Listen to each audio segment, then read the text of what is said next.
Selamat datang di Teman Ngopi. Ngopeni Pikiran.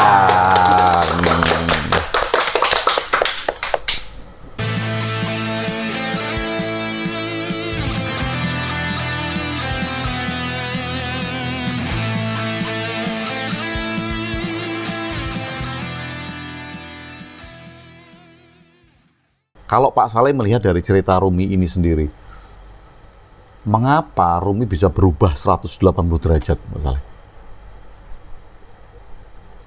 Kalau menurut saya Pak Agung, dia itu tidak menggunakan lagi kata-kata yang seperti biasa. Dia berhenti mengajar kan Pak Agung. Dia tersadarkan setelah ketemu Sam Tarbis, tidak menggunakan banyak kata-kata lagi Pak Agung. Dia hanya berpuisi. Dia hanya membuat puisi lah. Seperti itu Pak Agung. Mungkin nggak Pak Saleh? Ini kan pertanyaannya kan, mungkin nggak kalau Rumi tidak ketemu Sams dan masih menjadi ahli fikih dan dia menulis buku, mungkin nggak dia menjadi semenggelegar atau ini kan powerful ya? Fi Mafi, Masnawi menjadi powerful. Betul. Mungkin nggak dia menjadi powerful ini gitu? Enggak. Karena ahli fikih banyak di zamannya. Oh, ini bisa menjadi peta ya, bahwa ahli fikih banyak di zamannya. Banyak. Yang mempelajari fikih banyak Pak Agung. Iya. Bukan cuma dia kan. Dan ketika Rumi mengajarkan fikih, itu sama dengan yang lain ya? Sama. Di madrasah dia kan, sekolah-sekolah agama kan. Oke. Fikih itu apa sih Pak Saleh? Fikih itu etika sih sebenarnya, tata cara ya. Etika, tata cara. Tata cara kita berhubungan dengan Tuhan dan tata cara kita berhubungan dengan manusia. Itu fikih sebenarnya Pak Agung. Misalnya contoh mudahnya apa Pak Saleh? Contoh mudahnya. Contoh mudahnya misalnya fikih itu kita beribadah, cara kita beribadah kepada Allah, kepada Allah, dan itu ya tata caranya kan kita sholat, kita ritual, terus yang satunya lagi adalah muamalah dengan manusia, misalnya muamalah dengan berhubungan dengan Pak Ben, menggunakan kata-kata yang baik, tidak menjustifikasi dia. Kalau pembagian warisan itu termasuk fikih nggak, Ustaz? Termasuk. Cara membagi warisan, itu termasuk fikih sub-subnya ya? Itu sangat banyak sub-subnya Pak Agung. Oke, dan itu dipengaruhi oleh apa Pak Saleh? Mungkin kalau kita melihat ya, kadang orang melakukan dengan cara ini. Nah, perbedaan itu disebabkan oleh apa? Budaya kan? Budaya? Iya, budaya.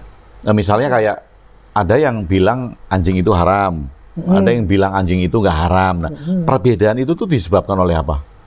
Itu kan fikih ya? Iya, fikih. Kayak Hanafi, Hambali itu boleh kok piara anjing. Oh, di mazhab mereka itu boleh? Mereka. Karena tempat tinggal dia beda. Yang membedakan itu karena tempat tinggal. Oke. Nah ini menarik. Mengapa sebagian besar rakyat Indonesia atau masyarakat kita itu hanya memandang satu aturan fikih itu yang mutlak gitu, sehingga kayak tadi dia nggak mau tahu kalau ada ternyata mazhab yang membolehkan piara anjing. Karena apa itu? Dan mereka menganggap bahwa aturan yang dia tahu itulah yang benar. Hanya tahu itu gitu. Ini sebenarnya saya nggak kompeten jawab ini Pak, karena ini akan melukai banyak orang kan, akan menimbulkan sudut pandang yang berbeda kan Pak, friksi gitu. Jadi kesimpulannya kuat-kuatan aja deh seperti itu. Nggak, maksud saya, mengapa kok tidak berpikiran terbuka bahwa ada banyak mazhab gitu? Iya, ada 4, ada mazhab beda kan. Nah, seperti apakah karena pendidikannya yang mereka nggak ngerti gitu? Ajaran yang masuk di Indonesia. Gimana kan? Jadi berdasarkan imam siapa yang dipakai. Nah, kalau misalnya Mas Saleh, kalau banyak masyarakat yang tahu bahwa ada beberapa mazhab dan semuanya diakui, di tingkat ulama juga tidak diperdebatkan gitu kan, sebetulnya masyarakat oke-oke aja kan ya? Oke-oke aja. Kalau mereka tahu gitu. Seandainya mereka tahu. Mereka tahu misalnya, ulama ini boleh, ulama ini nggak boleh. Di tingkat mereka nggak berantem kok. Ya udah kita nggak usah berantem gitu. Biasanya yang berantem kan memang di grassroots Pak. Dan itu bisa disengaja. Bisa. Artinya dikondisikan. Dikondisikan. Apalagi mau pemilu ini Pak Saleh. Politik kan politik. Bentar lagi kan pemilu Sama kayak gitu kan. Iya. Februari ya? Februari apa April ya? Februari. Ya jangan sampai ini di take down ya gara-gara pemilu. Tapi enggak lah, kan enggak ada hubungannya dengan Ya, itu. dengan Enggak warung ada kopi hubungannya ya. dengan itu. Warung kopi bisa benar bisa salah. Nah, Kopi. dan menarik menurut Pak Saleh, karena Pak Saleh juga mendalami fikih. Nggak dalam-dalam amat sih Pak Agung. Ya kalau sudah turun itu kan dalam juga Boleh lah. daripada saya gitu kan. Ya kalau dibanding Pak Agung biasa. Iya. Banding yang lain banyak kelebihan. Nah, menurut Pak Saleh bagaimana supaya masyarakat kita itu lebih cerdas sehingga dalam melihat fikih itu nggak saklek-saklek amat gitu. Literasi. Literasi. Dan siapa yang harus memulai itu Pak Saleh? Guru-guru agama. Guru-guru agama. Nah kalau guru agamanya hanya tahu satu mazhab, Nah, itu dia itu yang jadi masalah. masalah. Jadi bagi teman-teman yang bergerak di bidang pendidikan atau pendidikan fikih, pendidikan agama, paling tidak mereka berwawasan luas. Ya. Sehingga ketika ada orang yang bertanya, dia mempunyai jawaban perbandingan ya Pak Saleh. Betul. Kamu mau pilih mana kalau ini seperti ini, dan itu jarang atau banyak dilakukan Pak Saleh. Orang yang ketika tanya sama Pak Saleh aku mau minum anggur nih, tapi nggak mabuk gitu. Boleh nggak gitu misalnya. Nah, Boleh. kemudian Kalau aku sih boleh. Pak Saleh memberikan perbandingan gitu kan. Iya. Kalau menurut ini, menurut ini, Iya. silahkan kamu mau Iya, ambil kamu yang mana gitu. Pilih yang mana? Nah itu kan nggak banyak yang melakukan seperti itu Pak Saleh. Sebenarnya banyak Pak Agung. Heeh.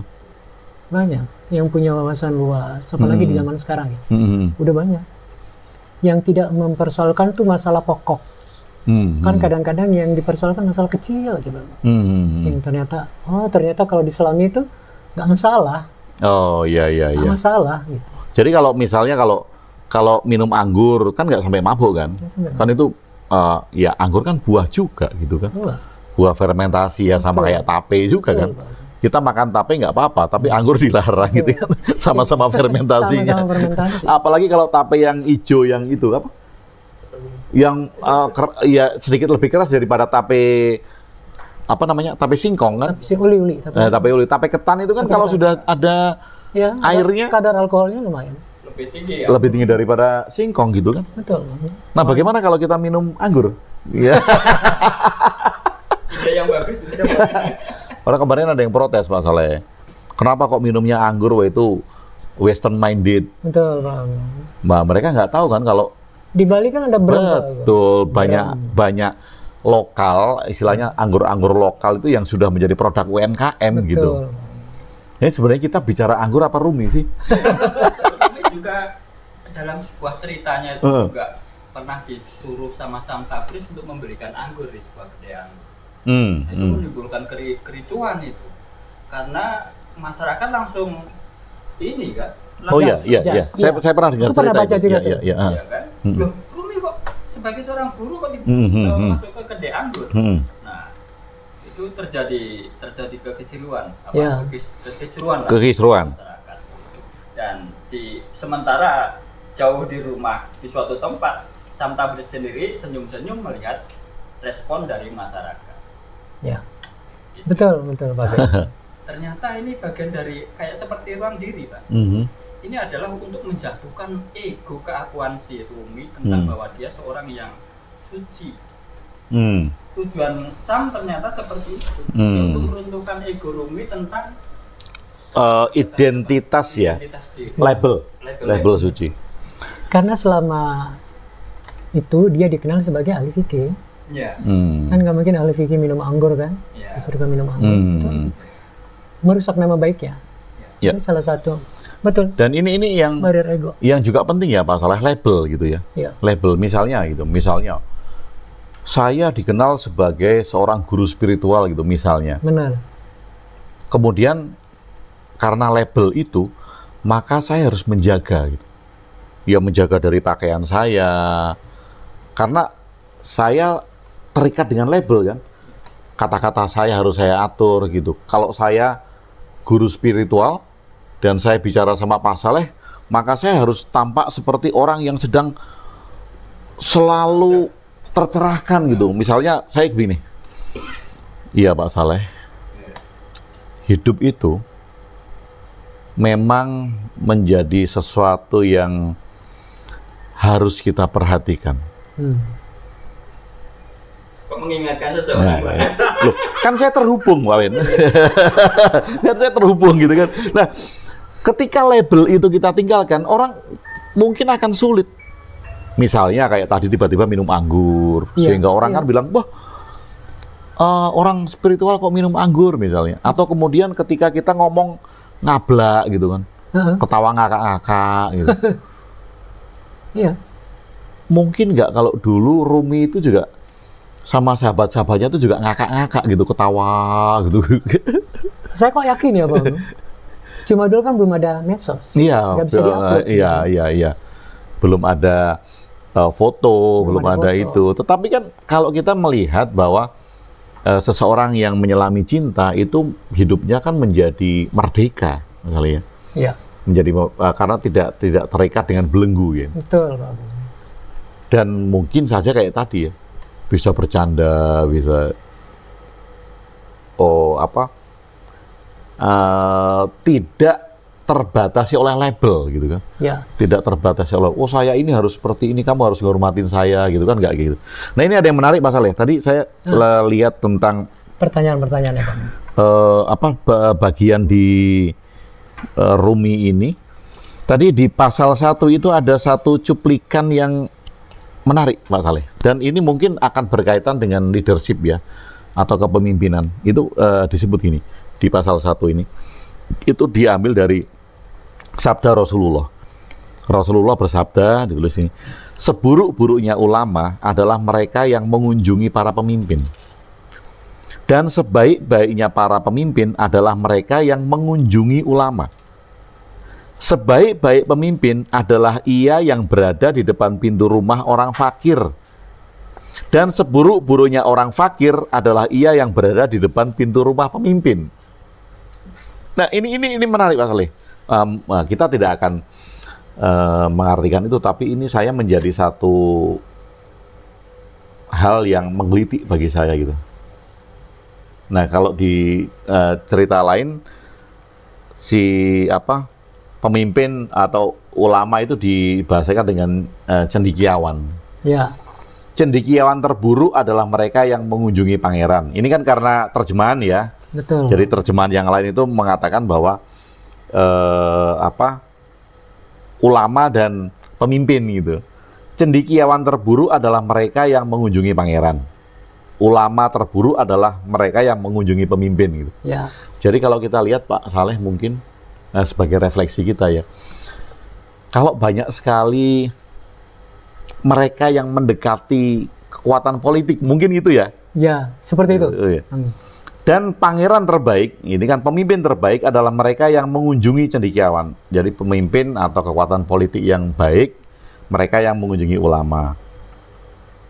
Bijaksanalah pangeran yang berdiri di depan pintu kaum. Pemimpin yang bijaksana adalah yang berdiri di depan kaum miskin. Dan terkutuklah si miskin yang berdiri di depan pintu pemimpin gitu. Ya.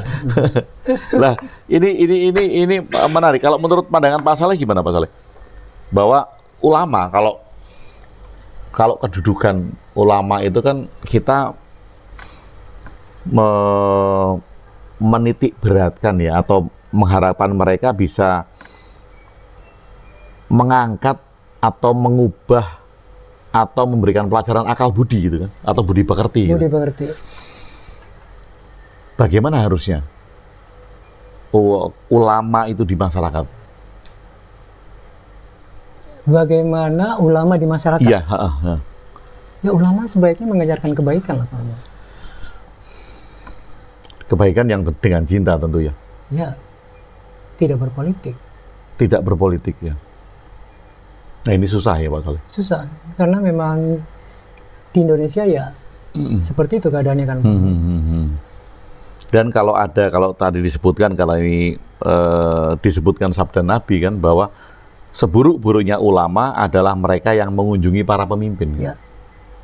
Maksudnya minta jatah gitu mungkin ya. Hanya dia yang tahu Pak. Hanya dia yang tahu. Atau ya mungkin mereka mau menyadarkan, ya bisa jadi kan. Bisa ya, bisa enggak. Kan? Bisa ya, bisa enggak, ya. Tapi ini sabda loh. Iya. Kalau orang paham itu sebenarnya ya ulama itu ya ulama aja. Ulama Memisahkan aja. dari Memisahkan gitu kan. Tidak masuk di dalam kancah politik. Enggak masuk dalam kancah politik. Kalaupun masuk ya itu keputusannya sendiri. Gitu. Keputusan sendiri itu personal Pak Agung. Ya itu personal ya. Itu ada beberapa tadi yang kemudian bisa menarik Pak Saleh. Jadi fenomena-fenomena tentang pasal itu gitu. Kemudian ada yang dikatakan bahwa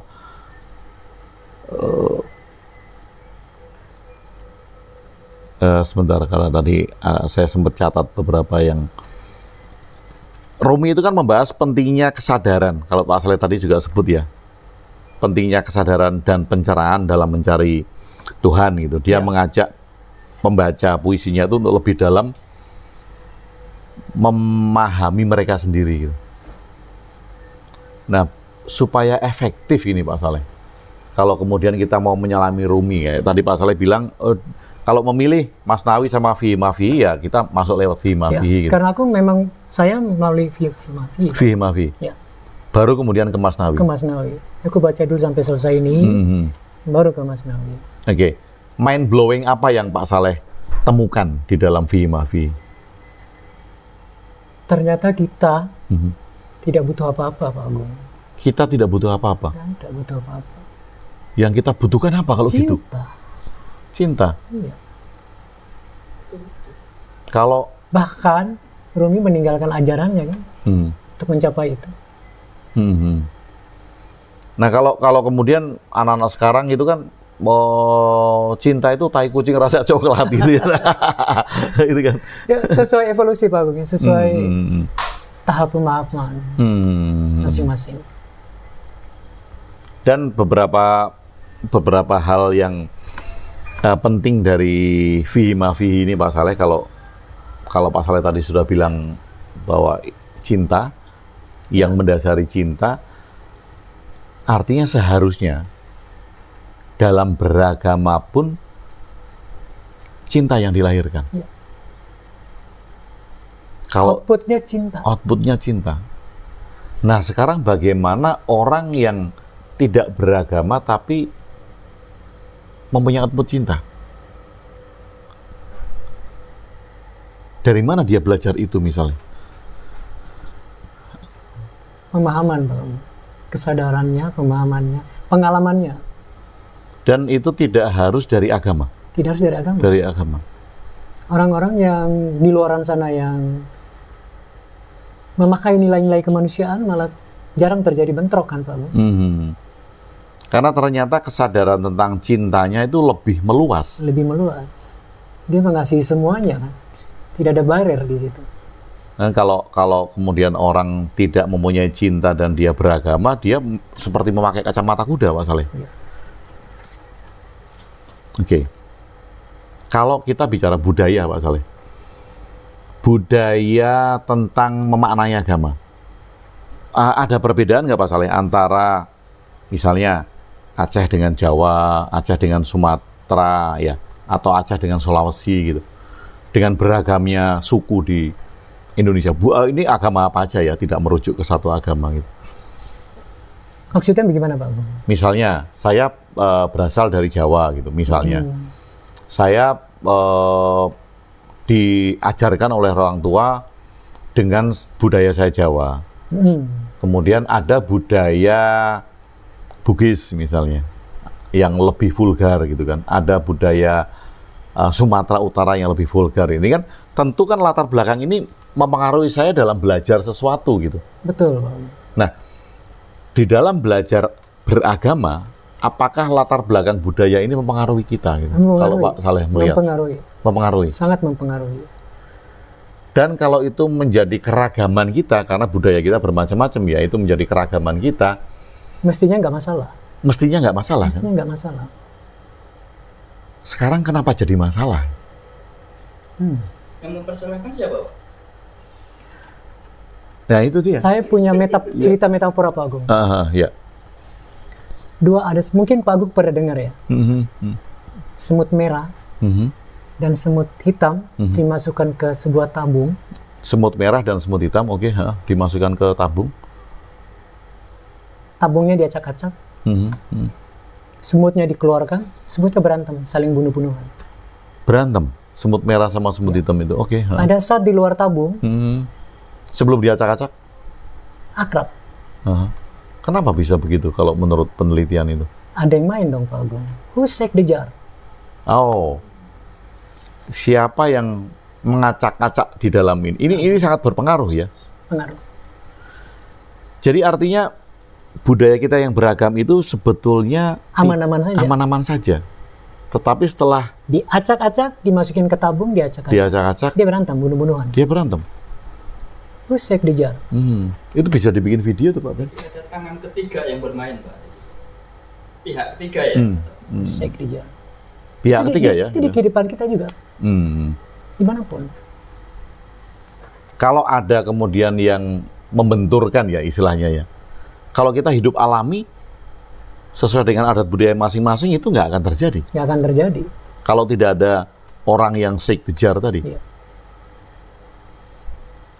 Ya, ini who shakes the jar. Nah, Who shake the jar? ya. Lebih jauh. Atau bahkan Pak Agung sama saya bisa diadu kok. ya, Ya kan kita tinggal lihat saja siapa yang ngadu kita kan. ya. Jadi kita nggak ada friksi. Iya, betul. Dan kadangkala hal-hal kecil ya Pak Saleh ya. Ya. Hal kecil misalnya saya bikin kegiatan, kemudian harus beli kaos. Ya kaos itu kan including kegiatan kan, ada kaos seragam, detox emotion gitu. Betul. Nah setiap kali ikut kegiatan kan punya kaos. Nah suatu saat kecewa dengan saya misalnya, kemudian ada yang shakes the jar. Ya. Kamu sudah diperalat Pak Agung buat beli kaos, gitu misalnya. Padahal itu kaos including kegiatan, gitu kan. Itu bisa marah. Bisa. Karena ada provokator istilahnya kan. Who shake the jar? Who shakes the jar? Iya. Nah, berarti kan bukan bagaimana kita menghilangkan orang yang shakes the jar ya. Bukan. Menyadarinya. Menyadari. Kalau setiap orang menyadari, misalnya, lu kok tiba-tiba aku benci ya sama Pak Saleh gitu. Kok tiba-tiba aku melihat kesalahan-kesalahan Pak Saleh ya. Harusnya kan pertanyaan saya, siapa nih yang ngadu gitu ya? Ya. Atau aku udah kenal lama nih. Siapa yang ngadu nih? Bisa dong. Pertanyaan itu bisa menjadi pertanyaan reflektif. Ya. Supaya kita sadar kembali, bisa bercermin, dan tidak terjadi pertentangan-pertentangan itu. Betul. Wah, itu indah sekali ya. Kalau kita di dalam setiap masalah apapun ya teman-teman, kemudian kita mencoba untuk menyadari itu. Jangan-jangan ada yang ngadu gitu. Even di grup WA Pak Agung. Oh, Who shake the jar? iya. Yang iya. tadinya tenang di grup WA. Bisa jadi ribut. Crucial. Iya. Who shake the jar? Bisa jadi live group. Iya. Live group. Iya. Iya. Antara semut merah dan semut hitam tadi. Iya. Ya. Bahkan bunuh-bunuhan kan. Si Iya. semut yang akrab tadi tuh dimasukin diadu. Yang terjadi dikeluarkan dia bunuh. Saling bunuh-bunuh. Dan itu metafor. Terjadi di setiap kehidupan. Bahkan kemudian ini ada grup WA. Iya. Ini 5 kelompok mecah bikin grup WA sendiri. Ya. Ngomongin grup WA yang Ya. ini gitu kan. Ini shakes the jar beneran kali. Iya. Who shake the jar? Ya memang itu realita ya di dalam kehidupan kita sehari-hari ya. Sama dengan kehidupan rumah tangga juga ya. Tapi semestinya di komunitas kita bisa nyadari itu Pak. Ya. Kalau memang kita selalu terbuka untuk belajar tentang pikiran, Mas Saleh. Ya, Kalau tidak kan akan terpengaruh juga. benar. Dan tidak merasa bahwa ada yang shakes the jar tadi. Iya. Atau bahkan kemudian ketika terjadi shakes the jar, dia merasa didukung gitu. Iya. Wah ini nih. Ternyata ya bener gitu kan. Yang repotnya lagi kan si jejarnya ini kadang-kadang bertopeng semut merah, semut hitam tadi. Padahal dia semut hijau gitu. Iya. Bisa. Bisa. Who shake the jar? Iya. Dan ternyata si semut hijau ini mau cari pengikut supaya semut merah, semut hitam itu menjadi semut hijau gitu. Iya. Ya luntur. Itu ingat tentang teknik pemecah belah yang digunakan oleh sebuah bangsa ya. Ya. Ketika kita mau menghancurkan sebuah bangsa kan kita bisa lewat budayanya, lewat pendidikannya, atau lewat agamanya. Dan ternyata sangat bahaya sekali, Pak Saleh. Bahaya.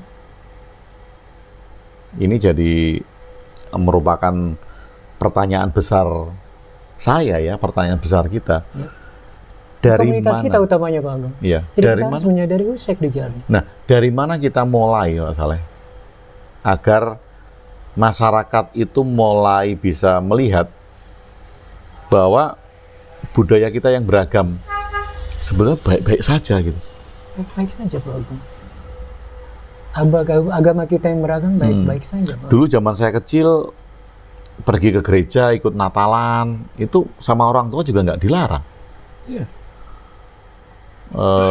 Kemudian pada saat ada upacara di agama Islam ya teman-teman yang dari Nasrani ikut. Tapi sekarang itu jadi masalah besar. Jadi masalah. Bahkan mungkin misalnya kalau rumah saya mau dipakai ibadah karena mereka nggak punya tempat dipakai ibadah keyakinan lain, saya akan dimusuhi. Kalau sekarang ya, kalau dulu kan enggak. Makin kesini makin ya seperti itulah keadaannya Pak Agung. Kemarin menarik karena saya kemarin kan barusan ngobrol dengan Pak Ahmad Khodzim. Saya tanya sama Pak Khodzim melihat nggak kalau sekarang perbedaan itu menjadi meruncing gitu. Nah, menurut Pak Khodzim nanti bisa dilihat di video penuhnya ya. Pak Khodzim menyampaikan bahwa memang terjadi kegiatan yang masif untuk menciptakan itu. Nah, itu terus terang loh Pak Khodzim. Ini bukan kata saya loh, ini kata Pak Khodzim.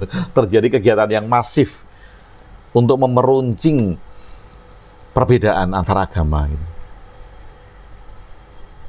Bahkan kemarin saya kan bikin video tentang saya baca tuh Pak. Saya nonton video Pak Agung dengan Pak Khodzim itu. Dan kemarin video saya tentang film His Only Son gitu, filmnya Nabi Ibrahim. Ya.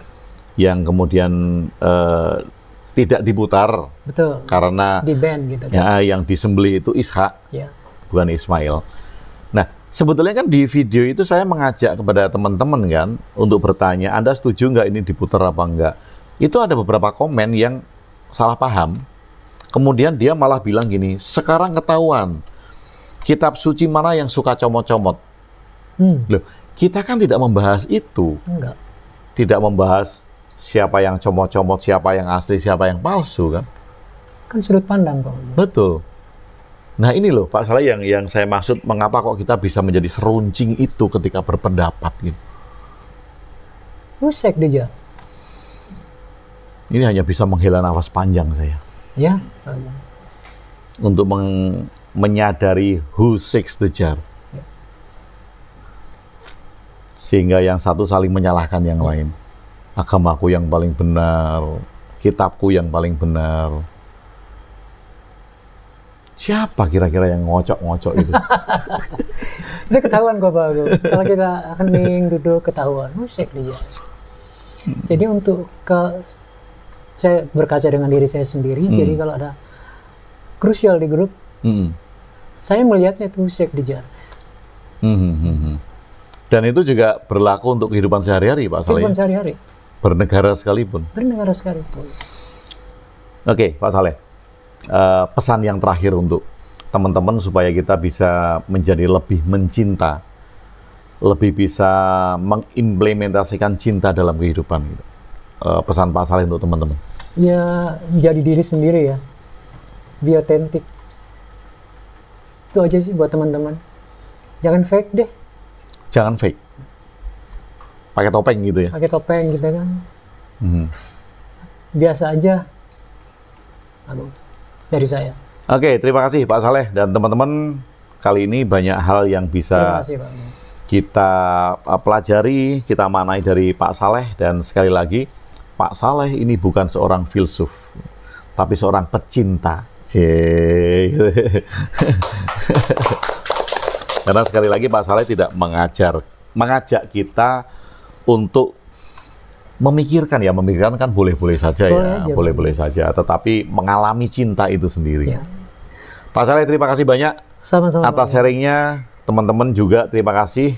Terima kasih, teman-teman. Kalau tadi ya ada sedikit salah dalam kita memberikan informasi, tolong berikan perbaikan-perbaikan di komen. Mungkin ada literatur yang Betul. tidak kita kutip dengan benar, ya tolong diberikan di komen. Semata itu kan keterbatasan ya, kita Betul, tetap Pak. punya keterbatasan tentang itu. Dan pendapat teman-teman juga kita perlukan agar kita saling kaya, kemudian bisa saling memberikan hal-hal yang bermanfaat satu dan lainnya. Betul, Pak Agung. Oke, Pak Dan Saleh. itu pendapat pribadi. Iya, iya. Saya pribadi. Ya, dan semua Terima yang kita tayangkan di channel YouTube kita itu dari awal sudah kita Betul. berikan disclaimer bahwa itu adalah opini dan asumsi. Pribadi. Oke. Jadi ini bukan sebagai kebenaran absolut. Betul, Pak Agung. Bukan dogma. Jadi mari kita saling perbaiki kalau memang ada hal-hal yang perlu kita perbaiki. Betul, Pak Agung. Mari Pak Saleh kita Terima ngopi. kasih, kita ngopi. Thank you Ngopi di semuanya.